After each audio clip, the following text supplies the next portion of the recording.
Assalamualaikum warahmatullahi wabarakatuh. Alhamdulillahilladzi anzalal kitaba bil haqqi basyiran wa nadhiran li futuhi qulubil mu'minina wal mu'minat wal muslimina wal muslimat. Asyhadu an la ilaha illallah wa asyhadu anna Muhammadan abduhu wa rasuluh. Allahumma sholli wa sallim wa barik alaihi wa ala alihi wa ashabihi ajma'in. Rabbi shrah li sadri wa yassir li amri wa hlul 'uqdatam min lisani yafqahu qawli. Sadaqallahul azim. Amma ba'du. Bapak Ibu hadirin, saudara-saudaraku dimanapun Anda berada, semua manusia ketika saat di dunia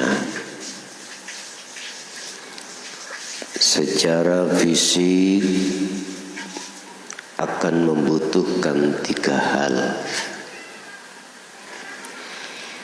yaitu kebutuhan sandang, pangan, dan papan. Kebutuhan sekunder, primer, tersier, dan itu tidak bisa ditolak lagi. Ketika saat manusia membutuhkan tiga hal tersebut yang ada kaitannya dengan kebutuhan jasmaniah, tidak akan menjadikan satu manfaat apapun baik di dunia maupun di akhirat, lebih-lebih tatkala hati mereka itu lalai dari Allah Subhanahu wa ta'ala, alias tidak ada sedikit pun satu manfaat baik di dunia lebih-lebih di akhirat. Di dunia justru akan menjadikan hati ini terbelenggu di dalamnya. Ini manakala kita tidak mengerti hati ini atau tak peduli hati ini dengan apa yang menjadikan itu semuanya, yaitu Allah Subhanahu wa ta'ala. Fabi ayyi ala'i rabbikuma tukadziban. Inilah yang dimaksud. Kenikmatan Allah dihadapkan kita yang selalu kita ingkari, alias ketika saat diri manusia menghadapi tiga hal tersebut, hati ini lalai pada Allah Subhanahu wa ta'ala. Ketika saat itu terjadi, maka justru hati ini telah terbelenggu di dalamnya dan akan menjadikan satu sakit tak menentu, kekhawatiran, kegoncangan yang tak menentu. Ini di dunia. Apalagi di akhirat justru akan menjadikan satu bahan bakar api neraka. Mungkin hal ini sudah kita rasakan ketika saat di dunia, Bapak Ibu. Allah telah menjelaskan di dalam salah satu surah, yaitu surat Al-Imran. Kita lihat surat yang ketiga, ayat yang ke-10. A'udzu billahi minasyaitonir rajim. Bismillahirrahmanirrahim. Innal ladzina kafaru lan tughniya anhum amwaluhum wala auladuhum minallahi syai'a. Sesungguhnya bagi orang-orang kafir, lan tughniya anhum, tidak akan berguna, tidak ada manfaatnya yang namanya amwaluhum wala auladuhum minallahi syai'a. Tidak ada sedikit pun berguna harta benda dan anak-anak mereka terhadap azab Allah, dan justru mereka akan menjadi bahan bakar api neraka. Ini bagaimana pengertiannya? Ketika saat dunia tiga hal tadi, sandang, papan, pangan, semua apa yang kita cari tiga hal tersebut, Bapak Ibu, secara fisik. Andai kata hati ini tidak mengenal Allah dari sisi zatnya, maka justru akan menjadi belenggu di dalam hati kita, yang akhirnya hati kita itu dalam keadaan keguncangan. Baik tiga hal itu terpenuhi, apalagi tidak terpenuhi. Ketika terpenuhi, dikatakan kita terbelenggu hati ini. Hati ini bergantung terhadap dirinya, sehingga yang muncul, yang bermunculan di dalam sifat dalam diri kita, riya, takabur, dan lain sebagainya, yang tergolong sifat yang tercela di mata Allah.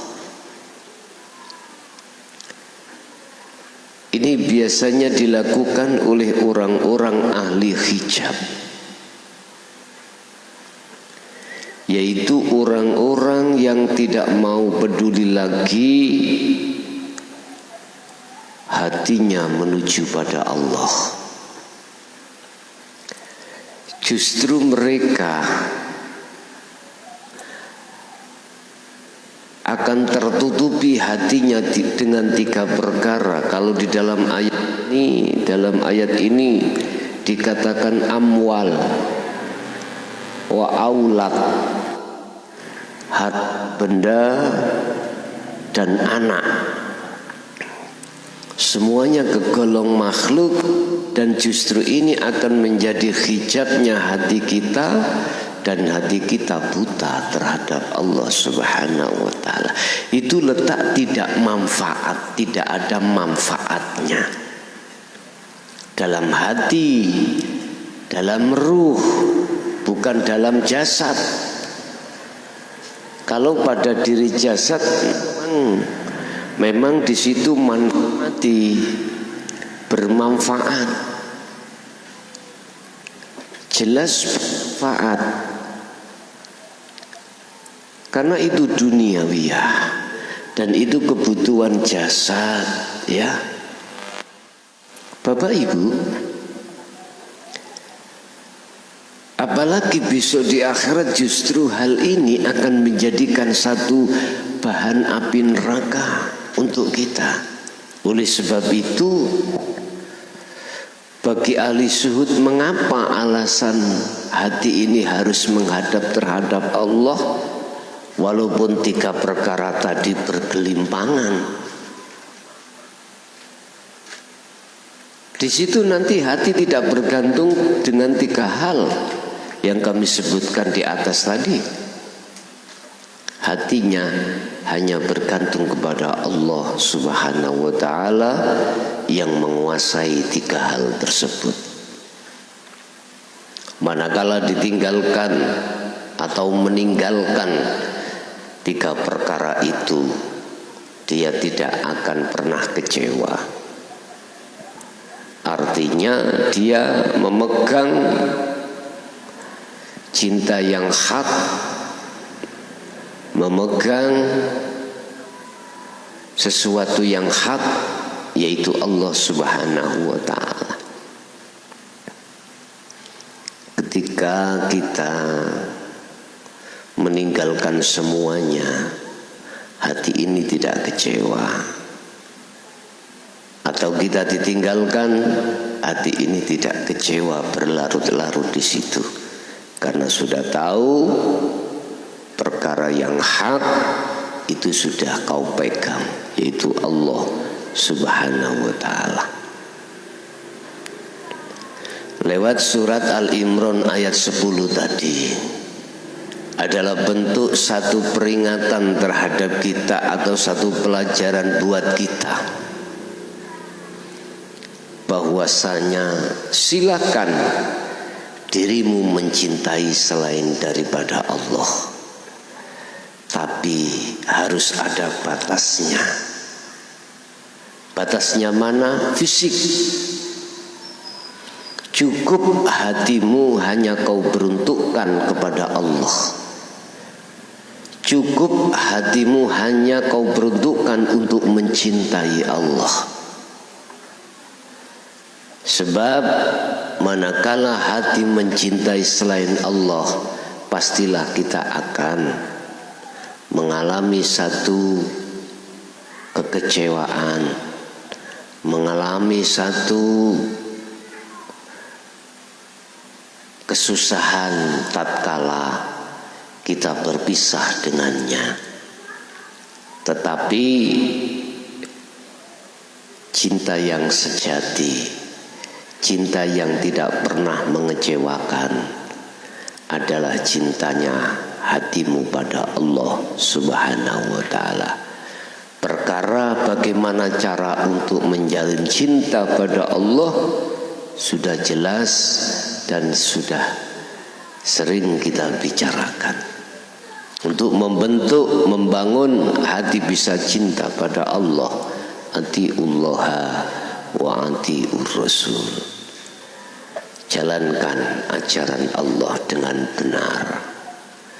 Sebab ketika Anda menjalankan ajaran Allah, secara otomatis kau telah membangun satu cinta hanya pada Allah Subhanahu wa ta'ala. Itulah Bapak Ibu maksud daripada surat Al-Imran ayat 10 tadi. Secara ringkas, di dunia 3 hal tadi butuh, tetapi silahkan batasnya di jasad, jangan sampai turun ke hati. Hati cukup hanya Allah Subhanahu wa ta'ala. Ini termasuk salah satu ajaran Rasulullah. Jangan kau mencintai selain Allah. Manakala kau mencintai harus ada batasnya. Yang menjadi batasan itu adalah secara fisik, karena tuntutan di dunia. Hati hanya kau peruntukkan pada Allah Subhanahu wa ta'ala. Bapak Ibu hadirin, sedikit mudah-mudahan bermanfaat, dan kami akhiri ihdinas siratal mustaqim. Assalamualaikum warahmatullahi wabarakatuh.